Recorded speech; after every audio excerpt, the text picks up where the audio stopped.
There we are. And guess what? To my mother's delight, and probably all of ours, we are on the last verse of the Shema. Okay. So it says, after all that, it says, I am the Lord your God who brought you out of the land of Egypt to be your God. I, the Lord your God. Pretty repetitive, actually. But of course, the first thing that it reminds us of is when you see the words, I, the Lord your God, I, the Lord, am your God who brought you out of the land of Egypt. What do you think about? What do you think about? Mm-hmm. What does it remind you about? It is one God and one only. The first of the 10 Commandments, right? Yes. Yeah. I'm the Lord your God who took you out of the land of Egypt. That is the first of the 10 Commandments. And okay, now when we think about that, we should think about the context over here. You know, this is in the Parsha of the Tzitzis, and it's very much spoken about following the mitzvot, not following the after one's heart and one's eyes, being holy to God. And now it ends off with, I'm the Lord your God who took you out of Egypt. Just from the context, and I think there's a very special meaning, and that is, actually, Abraham, I just read your piece about Hanukkah, the Hanukkah candles. It was right in line with what I was thinking here is, you know, we're told, okay, you know, this is a big task. The spiritual journey requires a lot of work, right? To follow the mitzvot, to do them, not to go over after one's heart and one's eyes, to be holy to God. Call from 10553888. That is a huge task. In fact, it might be. Call from 310-553-8829. It might be Sorry.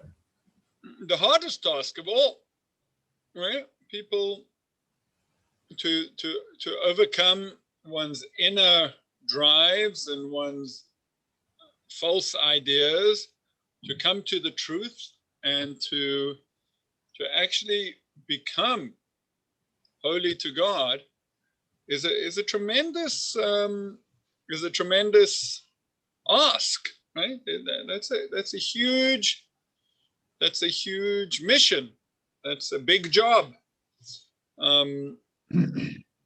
It's not easy. Anyone who's ever tried knows it's really not easy. It's quite difficult.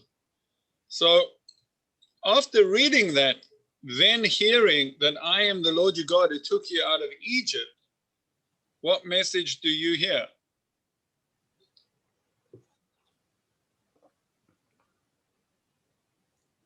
I'm asking you. I want to hear some feedback. Lord is all powerful. God is all powerful. Yeah. Right. And what's that got to do with what came before? What did come before? Remind me. That we should follow the mitzvot and not follow after our eye and our heart. We should be holy to God. Not sure. So, in other words, what about all your instincts and what you want to do? Well, you have to channel them. You have to overcome the bad ones, if they are bad, and channel the good ones. I think the message over here is that we are not alone. We've been given a big task. God has given us free will. In many ways, this is the purpose of life, is to become elevated people who are dedicated to God and God's mission in this world. But we're not alone. This task is too big for us. This task is beyond us, but we are not alone. And it's the Almighty that will help us. How am I going to overcome my instincts and whims? Well, you should know, all you have to do is start. All you have to do is start, and the rest, God took us out of Egypt, right? There we were, stuck, absolutely assimilated into Egyptian culture, not able legally to leave, every obstacle in the way, and yet God took us out of there. So that should be for us a parable, a lighthouse that shows us that it's possible. It's possible. One only need take the first step. Abraham, Yeah. I don't mean to put you on the spot. Please don't feel pressurized. But do you want to tell our group about your experience with the Hanukkah candle? Would you like to read it out? Well, I could. Would you like me to? Yeah, I think so. Okay. Well, you're going to hear yourself. It's A bit more articulate than me. I hope I do justice to it. Okay. Now and again, Kier, but his name's Abraham, writes some beautiful ideas, normally very inspiring. And it comes on email if you want to join. Just, well, I'll read it to you and you'll say, hey, I want those. So then I'll send him your email addresses. You can get them. So this is Abraham's writing. I'm reading what he said. When I was beginning to take serious interest in Judaism, I realized that if I decided to become Jewish, I would have to give up Christmas. Ever since I can remember, I kept the holiday with the magic of a colorful, brightly lit Christmas tree and fond family memories of boyhood. My secular Jewish family kept the holiday with me, enjoying the family closeness it offers. My daughter loved Christmas Day and thrilled at opening her brightly wrapped gifts stacked under the Christmas tree. My wife always cooked a roast turkey, and we invited a close secular Jewish couple for lunch. They enjoyed the festive atmosphere as much as we did. Giving up all this for 8 small candles on a menorah was too great a sacrifice for me to make. As I became more interested in the Jewish religion, I asked my Orthodox brother-in-law to send me some books on Judaism. One of the books was an art scroll Siddur. Christmas was just a few days away and it coincided with Hanukkah. Intrigued, I looked up Hanukkah in the Siddur and found a prayer to say when lighting the candles. I thought I would try the ritual and see what it was all about. Amongst my wife's family heirlooms was a small silver menorah, and I bought a pack of small candles to go with it. On Christmas night, when everybody went to bed, I set up the menorah on a table close to the brightly lit Christmas tree. As instructed in the Siddur, I lit the shamish, said the prayer in English, then used the shamish, lit the candle that I had placed in the far right holder. I gasped.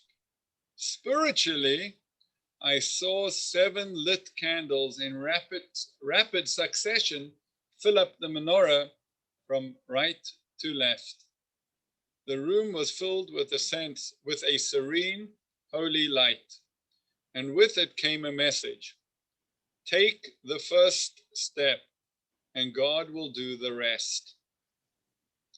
Years later, when I stepped out of the mikveh as a newborn Jew, I realized that this was the final step in fulfilling the promise God made to me. when I lit my first Hanukkah candle at Hanukkah time. Abraham. Amazing. Wonderful. Oh. I mean, I can actually identify with that, can't I, Nick? Yes, yeah, you know, Abraham, you're not the only Jew that had. That's I experiences. mean, even the rabbi used to have Christmas trees. Ah, Yeah, Nick. Yeah, Rabbi. My grandparents, when we were in Cape Town with my grandparents, they put out had a Christmas tree with gifts, and it was on the farm. It was fun. I always felt it a little foreign, by the way. Did you? Yes. Well, you were like your father. He also felt it very foreign, you know. But I couldn't tell my parents not to make a Christmas tree for all the farm workers and everybody. No, that was fine. Yeah. We that it was a fruit farm, and there were many workers, colored workers. And what we used to do was, go down to the hall. There was a hall where the very basic hall actually, but everyone got together, and then they would sing. They would do a Christmas production. Carols. Christmas carols, and down by the bottom of the well. And then my grandfather would give out packages of foods and candy to the families and their children, and each family was called up, and the father would take a box, and all the kids would get candy. I remember giving out the candy as part of distribution. How old were you? How old were you? 10, 11, 12. How old is that? And then we would go up to the farmhouse and have Christmas present, the Christmas tree and the gifts, and then Christmas lunch, which we all got gifts. We all got gifts with turkey and Christmas pudding. oh, Well, with tickies in it. You remember the Tickies, tickies? yeah. You remember the tickies that were in Christmas puddings? No, I wasn't around the tickies time. Yes. Anyway, so, but even I changed because my husband was a little anti this whole thing. But there was nothing he could do either. He was part of it. However, let's get back to the Jewish things rather. Hanukkah. Yeah, the Hanukkah candles. But I didn't know anything about Hanukkah until I got to England. Do you know that? Really? Wow. No, I knew. Well, we never celebrated Hanukkah. No, we didn't. But I've got my Hanukkah here. Good. My candles ready. Yes. Right. Yes. Yeah. Have you? Yes, we have. We just have to polish the menorah.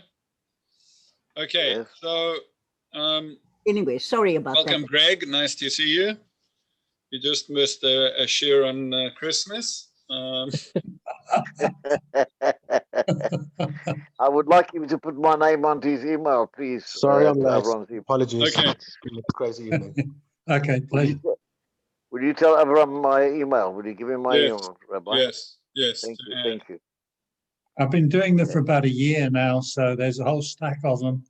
But I Lovely to choose see the you. best Thank you. ones and send them to you. Thank you very much.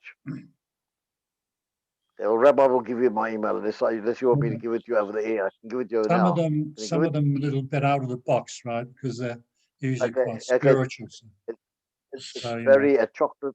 It's very at chocolate.co.za. Okay, I'll send it to Got him. it? Okay, thank you. Okay, so the message is that we just need to start. we need to start the job, and Hashem will help us to complete it. This idea is expressed in many ways. There's a beautiful midrash. The midrash says that God says, open for me the eye, a hole the size of the eye of a needle, and I will open for you openings of the grand entrance to a mansion. And that's speaking about the heart. We all understand the metaphor of an open heart. And God says, just do a little bit. The eye of a needle, it's a very small hole. Just do the little you can do, and you will see. I will help you. I will widen that entrance. I will make for you an opening as grand as the entrance to a mansion. Rav Yerucham Levovitz was a great, I have a picture of him somewhere. Yes, was a great Musa giant. Musar is an approach to Judaism based on a focus to develop one's character traits, both as an end in itself and as a way to keep the mitzvot. And he writes that we find ourselves in a very natural world. We can think of nature in very spiritual terms, but it's a very natural world. There's cause and effect, and there are the laws of physics are governing the world that we live in. And he speaks about this when he speaks about the forefathers, and he says, until miracles started happening to them, they exhausted every natural resource. So again, right, we have to use whatever we have. Right? We have to use whatever we have. There's the story is told of a yeshiva bacher, a guy studying in yeshiva who wasn't feeling that he was getting on in his studies that well. He wasn't understanding things well. He wasn't remembering them. And he 8133844306. He went to Rav Wolbe, and Rav Wolbe said, "How are you doing?" And he said, "Well, I need siyata d'shmaya." Siyata d'shmaya is Aramaic. It comes from the Talmud, and it means the help of heaven. I need God's help. So Rav Wolbe turned around to him and said, have you used all of the siyata d'shmaya you already have? We already have so much potential, so much ability, so much that we can do. We must use that first. Do what you can first, and then God will complete it. But you can't ask God to start. You can't turn around and say, God, you start and I'll complete it. That's not the way it works. Because God gave us free will, and we need to exercise that. That's what the Sforno says. A beautiful Sforno says, the beautiful Sforno says, when Cain killed Hevel, when Cain killed Abel, so God comes to him and he says, what have you done, Cain? You killed your brother. You didn't only kill your brother, you killed all the generations that would come from him. You've murdered. And Cain gets very crestfallen, and he's depressed. And God says to him, Cain, realize, let me teach you about life. The door to sin is always there. You'll always be tempted to sin. But if you raise yourself up you can manage, you can overcome it. You can go, you can always choose to go in the right direction. And the Sforno says over there, that's what the rabbis say, that if the Yetzer Hara, the evil inclination, strengthens itself, makes war with the person every day of your life, every moment. And if it wasn't for God's help, you would not be able to overcome it. And the Sforno says that means the Tselem Elokim. God made you. God made us in the image of Him, in His image, which gives us the ability. It is that part of us that we need to ignite. It's that part of us that we need to let shine, express, in order to overcome the evil inclination, our lower drives and whims. And if we do that, if we really put all our effort into making those decisions, the right, correct, right decisions, and staying away from that which is bad, we will get what's called more siyata d'shmaya. We'll get even more help from God. Because after all, He came and He took us out of Egypt. So I think contextually, that's a really important message, to know that we are not alone, but we must start the process. And very much, when I teach the Ten Commandments, the message is, well, okay, God came and took us out of slavery. Where was the beginning there? So many of the commentaries say that the beginning was that we cried out to God, our prayer. Sometimes even a prayer can be the beginning of getting heavenly help. And the question is, okay, well, if there's a God and He's with us, why all the pain and suffering, the evil in the world? And the answer is because God was really saying, I want you to do this. I want you to see the persecuted people and save them. I want you to bring justice and rachamim, mercy, to the world. I'm acting as a role model that you should follow in my ways. Just like I'm taking you, I took you out of Egypt, so to you forevermore, you should be the people to stand up for injustice. You should be the people to look after those who find themselves in the straits. Okay, let's see the Rashi over here. There's a very important Rashi. So the Rashi is, I am the Lord who am faithful to give reward. So know that this is not the end over here. Right? You're going to work hard to keep the mitzvot. You're going to work hard to be holy to God. You might not in your life see so much of the benefit, but know that I am the Lord who is faithful to give reward.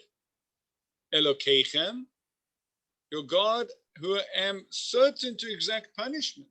And if you don't follow this way, so then I am Elokecha. I'm the God of the God of judgment, who took you out of Egypt, says Rashi. On this condition I delivered you, that you should take upon yourself my decrees, that I should be your God. That was the whole redemption from Egypt, was to form the covenantal relationship we have with God. I am the Lord your God. Again, why do we have to say? We just said, I am the Lord your God and took you out of Egypt. Why does it have to end? I am the Lord your God. Says Rashi, why is this stated again? In order that the Israelites should not say, why has the omnipresent said, I am the Lord? Is it not in order that we should perform the commandments and receive reward? Why is he giving us this Torah? In order to lead us in the right way. We will not perform them and we shall not receive any reward. So, God, maybe we don't want this deal. Therefore, it states again in general terms, without reference to the exodus of Egypt, I will be the Lord your God. In spite of yourselves, I will be your king. I will exercise my sovereignty upon you. In a similar sense, it states in Ezekiel, surely with a strong hand I will reign over you. So,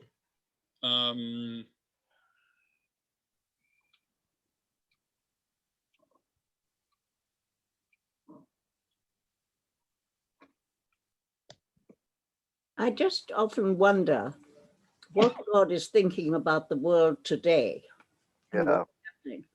And is God going to make it all better? Is it a matter of praying? Ooh, is it, what's that?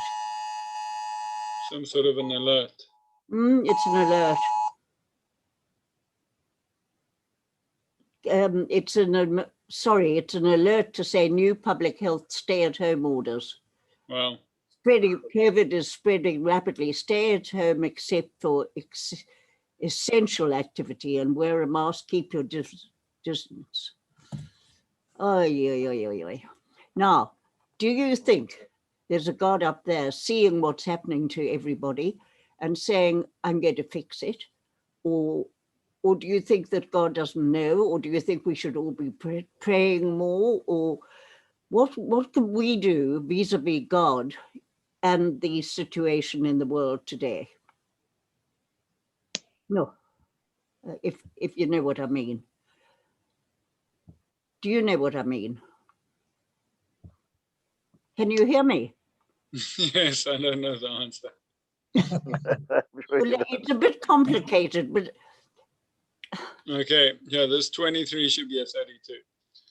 Well, let's see what this says, and maybe it will bear on what you're saying. I'm not sure it does. Ha'oila aruchachem. It's very beautiful Hebrew, by the way.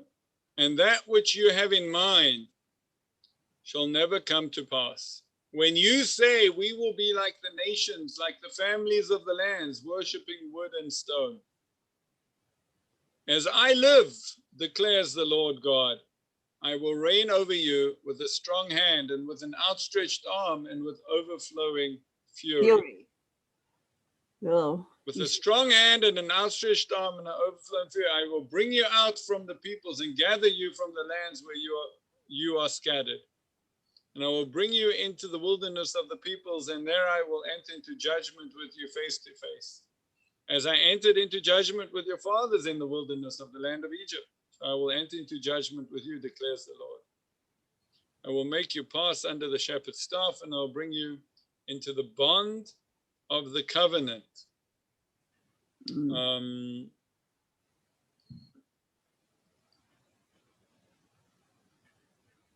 So, okay, etc., etc. What's going on over here? So Rashi is using this verse in Yechezkel. It's based on the Midrash to explain the double usage over here, right? Ani Hashem Elokeichem. I am the Lord your God, who took you out of the land of Egypt to be your God. Ani Hashem Elokeichem. And then at the end of the verse, again, I am the Lord your God. So Rashi says, well, I am the Lord your God. You might think that's a voluntary relationship. No, Ani Hashem Elokeichem. I am the Lord your God. Now we are in a covenantal relationship which has no end. It can never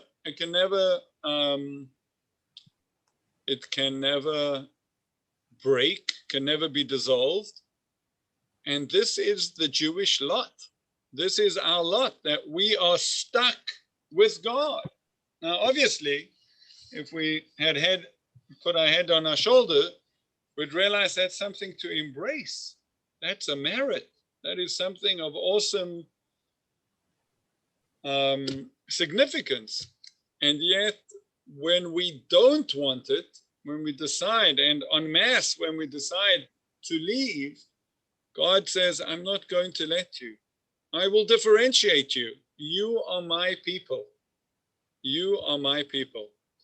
And, you know, in a theological sense, God, the choosing of the Jewish people and the mission of the Jewish people is ultimately that God will be revealed to the world through the Jewish people. Through the way the Jewish people, we behave, because he's our God, he's our guide. So that's the way, you know, if you want to judge God, judge the Jewish people. If you want to, through the way that God deals with us, the rest of the world will look on and say, wow, okay, the God of the Jews, right? Look at that. And then the eventual revelation will be that the whole world turns around and says, oh, the God of the Jews, he is God. He's in ultimate control and is the highest authority. So that's why God says, ever since we made that covenant at Sinai, that covenant was, and it says this explicitly in Parshas Nitzavim, that covenant wasn't just for that generation. That covenant was for all generations, for those who are here and for those who are not here. Because that was a historical decision. It wasn't a once-off decision. That was a decision to bring about God's honor in this world through the Jewish people. So we can't get out of it. We're bound to it. And you know, that's we are living 3,000 years later. We see this. It's pretty amazing that we are here studying these same words. That in itself is quite miraculous, is a testimony to what these words are saying. So we should take them to heart. Okay, folks, we're now finished the Shema. That's it. Well, thank you very much. Rabbi, can I try to answer Yes. answer your mother's question? Yes. Okay. Is it Susan, your mother's name? Yes. Yes. Okay, Susan, I wish your mother was here to what I'm about to say, right? I beg your pardon? I wish your mother was here to hear what I'm about to say, being a student of Shakespeare, as she was, Shakespeare actress. I think Shakespeare answers that question indirectly, is that when in Hamlet is contemplating suicide, he says some of the most famous words in the English language, to be or not to be, that is a question, right? Whether it is noble in the mind of self, this thing in arrows or outrageous fortune. He says, the natural shocks that flesh is heir to. So the fact we're in the physical body, and this came about when we're thrown out of the spiritual home of ours, which is the Gan Eden, we inherited the problems of the flesh. So what comes with the physical body and living in this physical existence, which we put ourselves in, is disease, plagues, war, all those problems, as well as the wonderful things as well. So what God is saying to us, and I think the Rabbi covered that, is that you've got to face these things. They're realities. Pain, you know, emotional pain, physical pain, but you've got to conquer them. I'm giving you the ability to conquer these things. Now, as far as I have no problem with the virus, understanding it, because it's part of what we live in. We've been very successful in dealing with these things like polio and TB, and this will, as it is being dealt with. So the question is not ask the question, but do. Get on with it and accept the natural shocks that flesh is heir to.